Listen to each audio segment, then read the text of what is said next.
Of errors पे जब भी हम इंटरनेट यूज़ करते हैं तो बहुत बार ऐसा होता है कि जो पेज हम लॉगिन करना चाह रहे हैं या जिस पेज पे हम विजिट करना चाह रहे हैं वो एक्चुअल में ओपन ना होके उसमें 505 bad request 403 connection time out इस तरीके के कुछ एरर्स देखने को मिलते हैं। अब उन एरर्स का मतलब क्या होता है, क्या आपने यूआरएल गलत डाला है या ये साइट की तरफ से मेंटेनेंस चल रही है या क्या पर्टिकुलर रीजन हो सकते हैं, उसको हम डिस्कस करेंगे आज की वीडियो में। तो स्टार्ट करते हैं। यहाँ पर जब भी इंटरनेट यूज करने में सबसे पहला हमारा एक एरर आता है 404 पेज नॉट फाउंड। ये इसी तरीके से लिखा हुआ आता है, आपको आपके पास सिर्फ यही चीज मिलती है जब आप रन कराते हैं किसी भी वेबसाइट को ब्राउजर के थ्रू।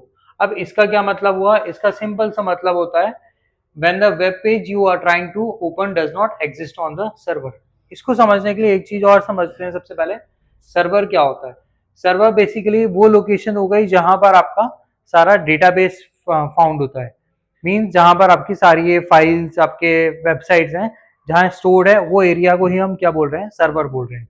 अब क्या अगर समटाइम्स आपका क्या होगा, आपने कोई भी साइट को सर्च करा और वहां पर 404 एरर आ रहा है, इट मींस ऑलरेडी जो सर्वर आपका था पहले वहां से वो वेबसाइट हट चुकी है या एग्जिस्ट नहीं कर रही है। ओके, अब इट में happen the page was deleted, या हो सकता है कि आपने जो यूआरएल डाला है वो गलत हो। इसमें हम ये लेके चल सकते हैं, अगर सपोज मैंने कहा www.facebook.com, अब फेसबुक की अगर मैंने स्पेलिंग गलत लिख दी, अब यहाँ पर फेसबुक में सपोज डबल ओ आता है तो मैंने सिंगल ओ को यूज करा। अब सिंगल ओ में क्या हुआ, वो फेसबुक तो रीड करेगा लेकिन उस पर्टिकुलर पेज को लोड नहीं कर पाएगा बिकॉज वो एग्जिस्ट ही नहीं करता है किसी भी सर्वर पे। तो एक इशू वो आ सकता है कि आपने यूआरएल इनकरेक्टली टाइप करा। देन थर्ड इशू हो सकता है page was move to another location. इसका क्या मतलब हुआ कि जिस यूआरएल के थ्रू आप उस पेज को एक्सेस कर रहे थे, उस पेज का एक्सेस यूआरएल जो है वो चेंज हो चुका है टोटली। तो उस केस में भी आप जो है इस टाइप के एरर को फाउंड करते हैं। यहाँ लिखा भी गया है typing www.website.com/abc123 when that page does not exist। अगर सपोज मैंने इसी तरीके से एक यूआरएल डाल दिया लेकिन एग्जिस्ट नहीं करता तो मेरे को 404 एरर देखने को मिलेगा वहां पर। Coming to the next error, यहाँ पर आता है 403 फॉरबिडन। अब इसका क्या मतलब हुआ, नेम से ही पता लग रहा है। हमारे पास जब हम किसी भी वेबसाइट को रन कराते हैं तो एक होता है एडमिन जिसने उस जितनी भी मेरी वेबसाइट्स हैं उनको एक्सेस, उनको चेंजेस, उनको मॉडिफाई करने में पूरा एक्सेस दिया होता है। ओके, वहीं पर एक होते हैं यूजर्स जैसे हम और आप जैसे लोग जो उस पर्टिकुलर वेबसाइट पे जाके एक्सेस कर रहे हैं चीजों को। अब समटाइम्स ऐसा होता है कि आपने एक्सेस करना चाहा किसी वेबसाइट को जाके, बट वो आपको अलाउ नहीं कर रही है कि आप उसको एक्सेस करके देख सके या उसमें एडिटिंग वगैरह कर सके। उस केस में हमारे पास मिलता है 403 एरर जो कि फॉरबिडन होता है। तो it means server understood your request but refuses to allow access. जैसे कि होता है हमारा you don't have permission to view the page. अब यहाँ पर क्या हुआ, अगर सिर्फ एक बेटा टेस्ट रन कर रहे हैं और अब मैंने एक साइट लॉन्च करनी है, वेबसाइट लॉन्च करी है अपनी, और वो सिर्फ अभी के लिए मेरे को ही विजिबल होगी, किसी और को विजिबल नहीं होगी। तो अगर मैंने वही यूआरएल किसी और को शेयर करा तो एज एन एडमिन मैं तो उसको देख पाऊंगा लेकिन वो दूसरा पर्सन को क्या देखने को मिलेगा, सिर्फ 403 एरर जो कि फॉरबिडन है।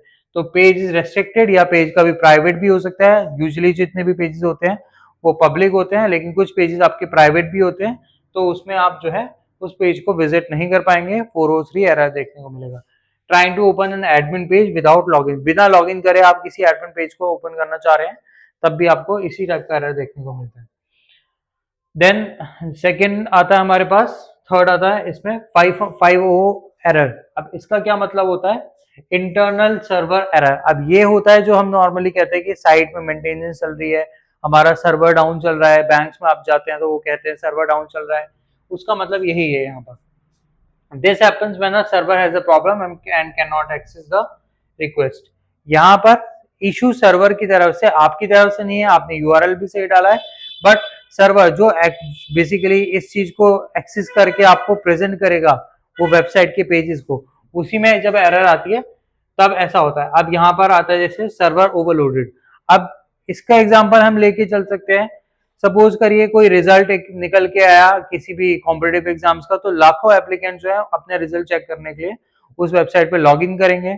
लॉग इन करते टाइम ऐसा भी होता है कि मल्टीपल लोग एक ही टाइम पे लॉग इन कर रहे हैं, तो सर्वर ओवरलोड हो जाता है। उस केस में हमें देखने को मिलता है 500 एरर, तो इंटरनल सर्वर एरर। या फिर coding errors on the website. मैंने सपोज एक वेबसाइट डेवलप करी थी, वो प्रॉपरली फिक्स चल रही थी, देन उसको थोड़ा फिक्स करने के लिए, तो थोड़े इम्प्रूवमेंट्स करने के लिए मैंने उसमें थोड़े कोडिंग में चेंजेस करे, बट वो चेंजेस से क्या हुआ, मेरी साइट विजिबल होना बंद हो गई। तो वो चीज यहाँ पर डिफाइन करी जा रही है, coding error on the website.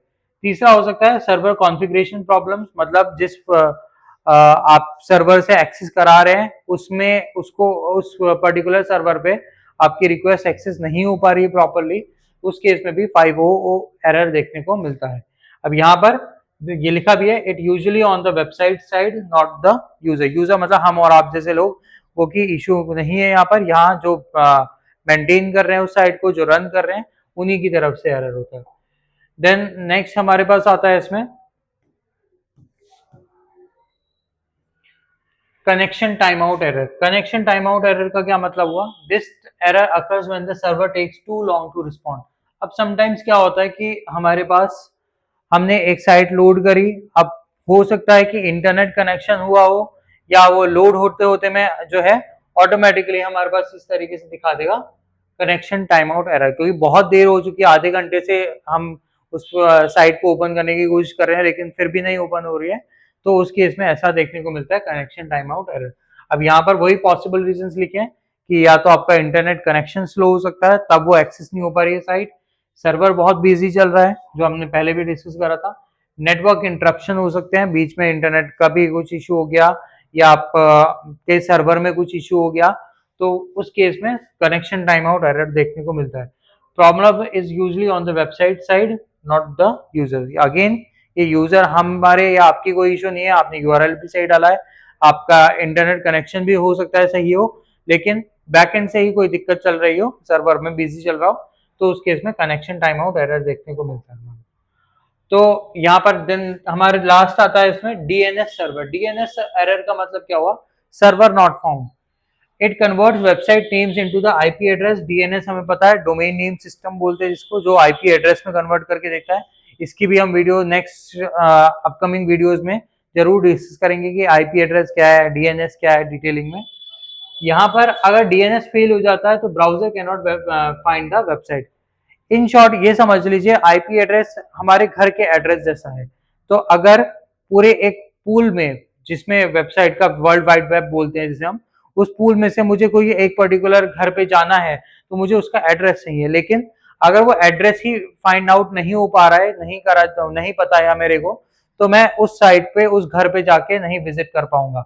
तो सेम केस यहाँ पे भी होता है। तो डीएनएस एरर का केस क्या हुआ, जब आपने आपका जो डीएनएस फेल हो जा रहा है और आपका ब्राउजर उस चीज को फाइंड नहीं कर पा रहा है, तो हमारा इस टाइप का एरर देखने को मिलता है, डीएनएस प्रो फिनिश्ड, और इस तरीके से आपको मैसेज देखने को मिलेगा वहां पर।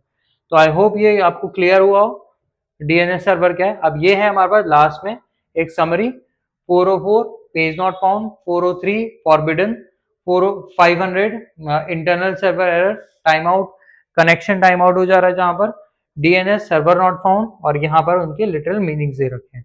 आई होप ये वीडियो आपको इंटरेस्टिंग लगी हो और कुछ नई चीजें आपको देखने को मिली हो। तो नेक्स्ट टाइम जब आप इंटरनेट का यूज करेंगे और आपकी साइट में भी इशू हो रहे हैं इनमें से कोई भी, तो आप उसको आइडेंटिफाई कर पाएंगे, एंड आपकी अपनी तरफ से कोई इशू हो रहा है तो भी आप उसको आइडेंटिफाई करके फिक्स कर पाएंगे। अदरवाइज साइट के अगर इशू हो रहा है तो आप उस पर्टिकुलर साइट के जो भी एडमिन्स वगैरह हैं उनको मेल वगैरह के थ्रू कॉन्टेक्ट करके आप उनसे डिस्कस कर सकते हैं। तो इसी तरीके से वीडियोस को हम लाते रहेंगे, और इसी तरीके से जानकारी के लिए कंटिन्यू करते रहिए वॉचिंग आवर चैनल। आगे भी पाइथन वगैरह की सीरीज हो गई या अकाउंटिंग